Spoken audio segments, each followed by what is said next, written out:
नमस्कार। BSc part second का thermodynamic first में आज हम स्टडी करेंगे हीट ऑफ कंप्यूशन यानी दहन की ऊष्मा। जैसा कि नाम से ही प्रतीत हो रहा है, दहन में जो ऊष्मा निकलती है उसे हम कहते हैं दहन की ऊष्मा।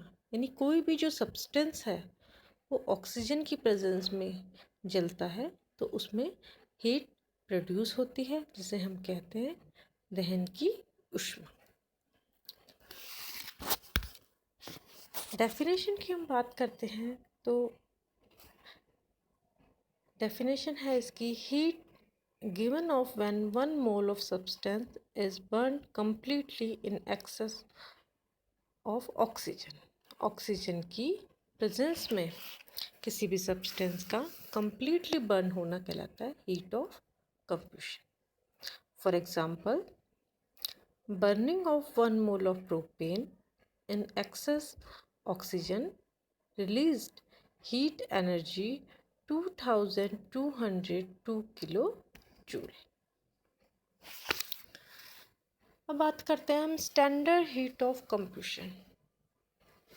स्टैंडर्ड हीट ऑफ कंप्यूशन से पहले हम ये जान लेते हैं कि स्टैंडर्ड जो शब्द है उसका क्या अर्थ होता है। कोई भी स्टैंडर्ड स्टेट होता है, उसकी कंडीशन होती है कि टेम्परेचर तो हो हमारा 25 डिग्री सेल्सियस और हमारा प्रेशर हो 1 एटमॉस्फेरिक प्रेशर।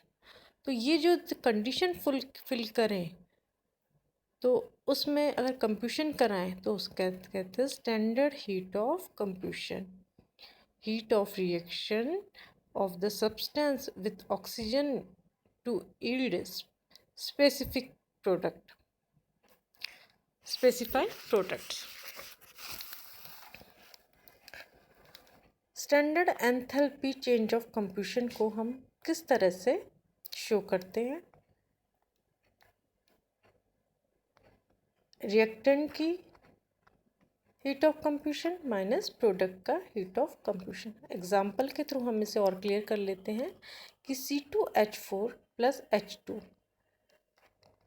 बनाते हैं प्रोडक्ट के फॉर्म में C2H6।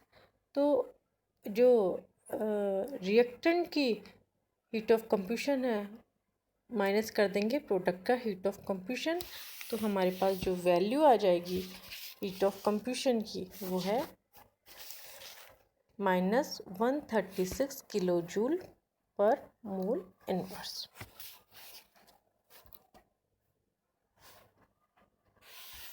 नेक्स्ट आता है मोलर हीट ऑफ कंप्यूशन। क्या होता है molar heat of combustion? How much heat is released when we burn 1 mole of compound.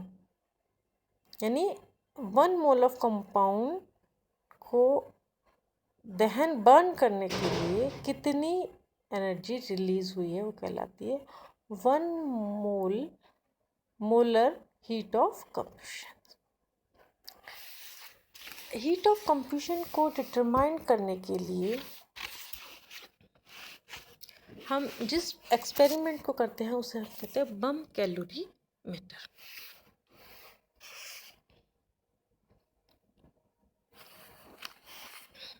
इसे निम्न डायग्राम से हम समझ सकते हैं। इसमें एक प्लेटिनम का क्रूसिबल होता है।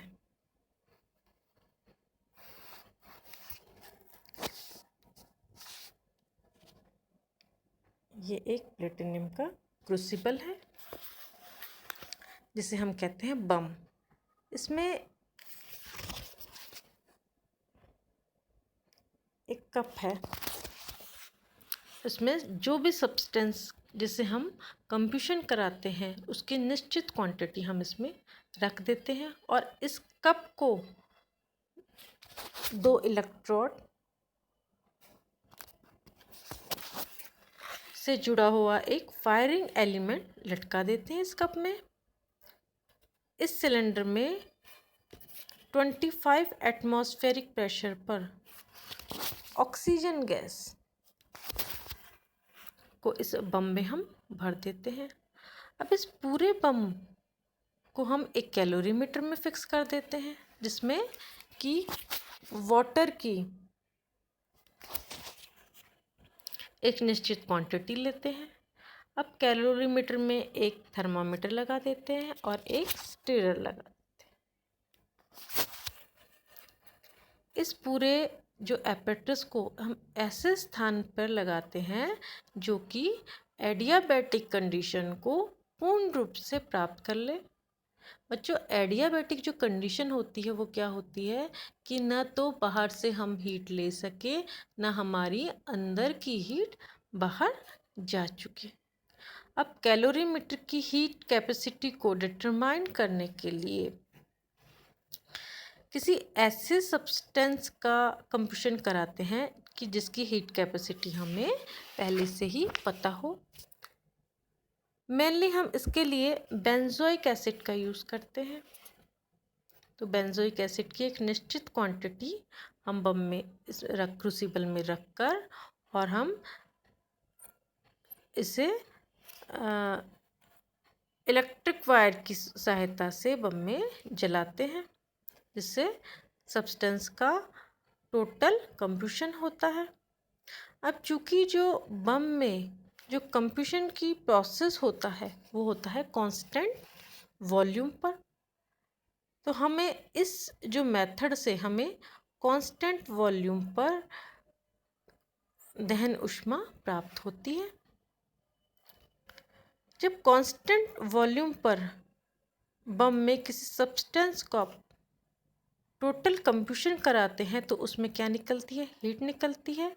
तो जो हीट निकलती है इसमें वो कैलोरीमीटर व जल द्वारा एक्सेप्ट कर लेते हैं, जल द्वारा ग्रहण कर लेते हैं, और जो स्टीरर है उसे हिलाकर हम वाटर के टेम्परेचर को कांस्टेंट कर लेते हैं एक्सपेरिमेंट के बाद में, और वो टेम्परेचर हम थर्मामीटर से नोट कर लेते हैं। माना वो टेम्परेचर हमारा हो गया T2, और एक्सपेरिमेंट से पहले हमने वाटर का टेम्परेचर नोट करा था वो हो गया T1। तो जो जल की निश्चित क्वांटिटी थी हमारी कैलोरीमीटर द्वारा अवशोषित ऊष्मा और पदार्थ के दहन में उत्पन्न ऊष्मा के बराबर होती है, यानी जो कंप्यूशन में जो हीट निकलती है वो किसके बराबर होती है? वाटर व कैलोरीमीटर द्वारा एब्जॉर्ब हीट के। चूँकि कैपिटल M वो है जो सब्सटेंस लिया उसका मॉलिक्यूलर वेट, स्मॉल w ग्राम है कि जिस सब्सटेंस का हमने दहन कराया, C हीट कैपेसिटी, और W 1 ग्राम है कि कैलोरीमीटर में वाटर की क्वांटिटी। तो QV हमें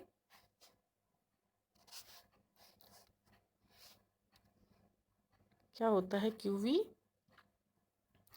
QV is equal to C into delta T plus capital W1 plus delta T into capital M upon W। तो हमें मिल गया QV, और अगर हमें QV मिल गया तो इससे QP की वैल्यू भी हम आसानी से डिटरमाइन कर सकते हैं।